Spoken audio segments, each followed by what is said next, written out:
ফরিদপুর শহর থেকে প্রায় ৪০ কিলোমিটার দূরে বোয়ালমারীর বিল দাদুরিয়া এখন খাবার প্রেমীদের নতুন আকর্ষণ।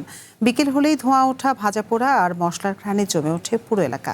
ফাঁকা বিলের মাঝে বাঁশ দিয়ে তৈরি হয়েছে নান্দনিক কয়েকটি রেস্তোরাঁ। বাঁশবাগান সহ এসব রেস্তোরাঁয় প্রতিদিন ভিড় করছেন শত শত মানুষ। সেখানে রয়েছেন NKB নয়ন। বিস্তারিত জানতে সরাসরি চলে যাচ্ছি তার কাছে। নয়ন, বাঁশের তৈরি এসব রেস্তোরাঁর বিশেষত্বটা কি, আর সেখানের খাবারের মান কেমন? আতিফা, আপনাকে ধন্যবাদ। আমি যেখানটিতে দাঁড়িয়ে আছি এটা ফরিদপুর শহর থেকে প্রায় 40 কিলোমিটার দূরে, যেখানে বলা চলে দুই পাশে কিন্তু মানে বড় আকারের বিল, যে বিলটা দাদুরিয়া বিল নামে কিন্তু পরিচিত। এখানে সাধারণত পাট এবং ধান ক্ষেতের জন্যই কিন্তু বিখ্যাত বিলটি।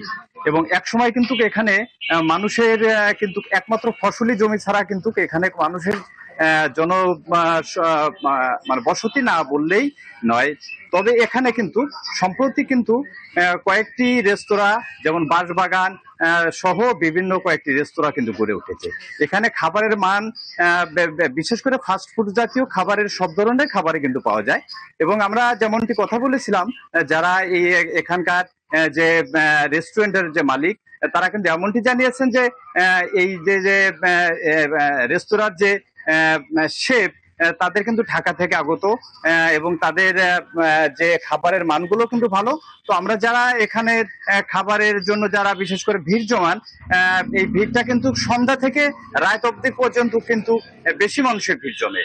এবং আপনি জেনে রাখবেন, যেমন পাশাপাশি কিন্তু দুইটা উপজেলা, যেমন সালথা এবং বোয়ালমারী উপজেলা, এই দুইটা উপজেলার কিন্তু দূর দূরান্ত থেকে বিভিন্ন শ্রেণীর মানুষ এবং তরুণ তরুণী এবং প্রিয়জন নিয়ে তারা কিন্তু ঘুরতে আসে। তো সর্বশেষ আপনাকে জানিয়ে রাখি, এখানে খাবারের মান এবং সবকিছু মিলিয়ে কিন্তু একটা নান্দনিক পরিবেশ এবং সবুজ সমারোহ পরিবেশে কিন্তু খুব সুন্দর পরিবেশ গড়ে উঠেছে। তো এই খাবারের মান নিয়ে এবং এই বিলের মধ্যে যে রেস্তোরাঁ, এই নিয়ে সর্বশেষ আমার কাছে এই সংবাদটুকুই ছিল। নয়ন, আপনাকে অসংখ্য ধন্যবাদ আমাদের সাথে যোগ দেওয়ার জন্য।